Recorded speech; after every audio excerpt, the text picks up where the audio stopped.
Magic the Gathering, and especially Commander, can be a challenging and intimidating game for new players. So I built this deck and several others on my channel to be a great starting point. The strategies are simple, the cards are very low on text, and they're budget friendly. And although they're not focused on power, they can absolutely win games and they're a lot of fun to play. Today we've got Krenko Mob Boss. For 2 red, that's a total of 4 mana, he's a 3/3 Goblin Warrior with tap. Create X 1/1 red Goblin creature tokens, where X is the number of goblins you control. We're going to be trying to flood the battlefield with as many goblins as possible. In fact, all of our creature cards in the deck are goblins. A deck like this in Magic is called a tribal deck, or sometimes a typal deck, because we're focusing on a specific type of card. Krenko can be an extremely explosive commander deck. You can really make a lot of goblins with this. It's insane. If your opponents can't stop you, the growth of goblin tokens is exponential. Let's say the first turn you're able to tap it, you have 3 goblins out, so you make 3 1/1 tokens. So now you have 6. The next time you're able to tap them, you make 6 1/1s. Now you have 12. The next time you're able to tap them, you make 12. Now you have 24. And on and on. That's pretty cool.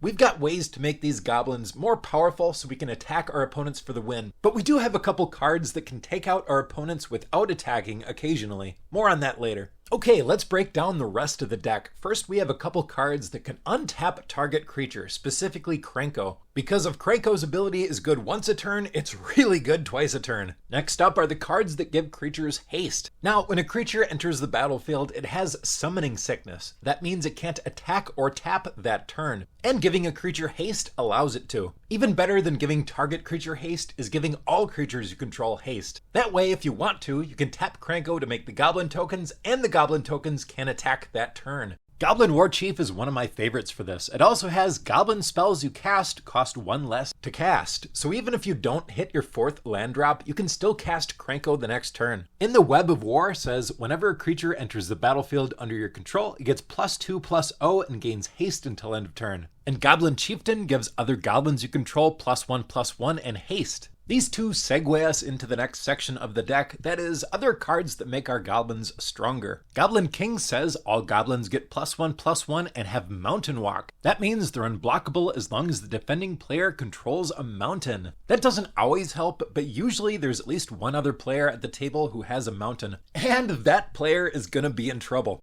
Hobgoblin Bandit Lord says other goblins you control get +1/+1, and pay red and tap. Hobgoblin Bandit Lord deals damage equal to the number of goblins that entered the battlefield this turn under your control to any target. This is one of the ways that we can win without attacking sometimes. Goblin Trashmaster says other goblins you control get +1/+1. Sacrifice a goblin to destroy target artifact, turning your tokens into removal. Shared Animosity is an enchantment that says whenever a creature you control attacks, it gets +1/+0 until end of turn for each other attacking creature that shares a creature type with it. If you're attacking with, say, 10 goblins, they're all gonna get +9 attack. Runvelt Hordemaster says other goblins you control get +1/+1. Whenever Runvelt Hordemaster or another goblin you control dies, exile the top card of your library. If it's a goblin creature card, you may cast that card until the end of your next turn. To be clear, you do have to still pay the mana cost for it. You don't get to cast it for free, but it does offer some nice card advantage, which is the next section of the deck here. And I want to say red is really not very good at card advantage. It's just one of the weaknesses of the color. Moria Marauder has Double Strike, and whenever a goblin or orc you control deals combat damage to a player, exile the top card of your library. You may play that card this turn. First off, I want to explain Double Strike. In combat, a creature with Double Strike deals its damage twice. For example, if you attack and they block with a 2/2, first you'll deal 1 damage to their creature, and theirs won't deal any damage to yours. Then the regular combat damage happens and you deal another 1 to their creature and they deal their 2 to your creature. So in this case, both creatures die. I want to explain a small difference between Moria Marauder and the one previously, Runvelt Hordemaster. Moria Marauder allows you to play the exiled card. This can include lands, it's really anything. But Runvelt Hordemaster only allows you to cast the exiled card. That does not include lands because you can't cast a land. Conspicuous Snoop says, play with the top card of your library revealed. You may cast goblin spells from the top of your library. As long as the top card of your library is a Goblin card, Conspicuous Snoop has all activated abilities of that card. When Goblin Ringleader enters the battlefield, reveal the top 4 cards of your library. Put all Goblin cards revealed this way into your hand and the rest on the bottom of your library in any order. Some of the artifacts in our deck can draw us cards. Idol of Oblivion's pretty interesting. It has tap, draw a card, activate only if you've created a token this turn. So that works well with Krenko and also a bunch of the other token makers in the deck. It can also make a 10/10 sometimes, that's pretty cool. Symmetry Matrix, whenever a creature with power equal to its toughness enters the battlefield under your control, you may pay 1 if you do draw a card. Then a couple cards that allow you to discard a card in your hand to draw a new card, and a few that allow you to sacrifice something to draw a card. These ones are not as good, they're not card advantage, but they do offer some card selection, and it's especially good late in the game if you're really just top decking cards and you need something to get you back in the game. So just pitch what you don't need and hopefully you draw what you do need. Next up, removal. Cards that can get rid of your opponent's creatures or other stuff. Most of it's pretty self-explanatory. I really like Massive Raid though. It deals damage to target creature or player equal to the number of creatures you control. Take out a key creature, or if an opponent is at a low enough life total, you can just finish him off. This is one of the non-combat wins that I mentioned previously. There's also Goblin Warstrike. It deals damage equal to the number of goblins you control to target player.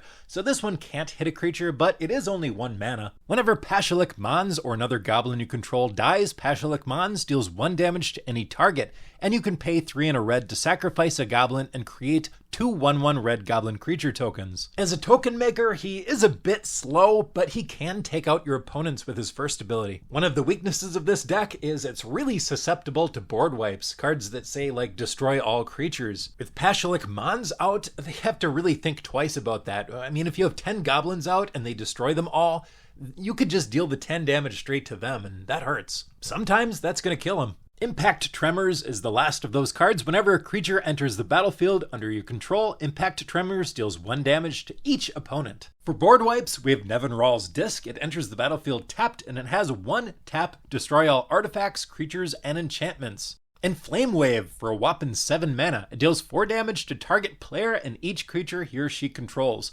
So this isn't a board wipe really, but it does take out a lot of one player's board. The rest of the deck is extremely simple and straightforward, not a whole lot to explain here. I included as many ways to get goblin tokens out onto the battlefield as possible. Some are instants and sorceries that create goblin tokens, and some are creature cards that enter the battlefield and you create a goblin token with it. Now, I have to warn you about something with this deck. Krenko has a reputation. Some people will kill Krenko on sight because they know how explosive the deck can be. And although the deck does still do plenty of work without Krenko really is the main piece of the deck. Just something to be aware of. If you want to see the full deck list, including some of the cards I didn't show in the video, I'll link that in the comments, as well as some upgrades if you really like the deck and you want to soup it up some. I'll also link the playlist to my other beginner deck techs if this one doesn't quite suit you. Thanks a lot for watching, and I'll see you next time.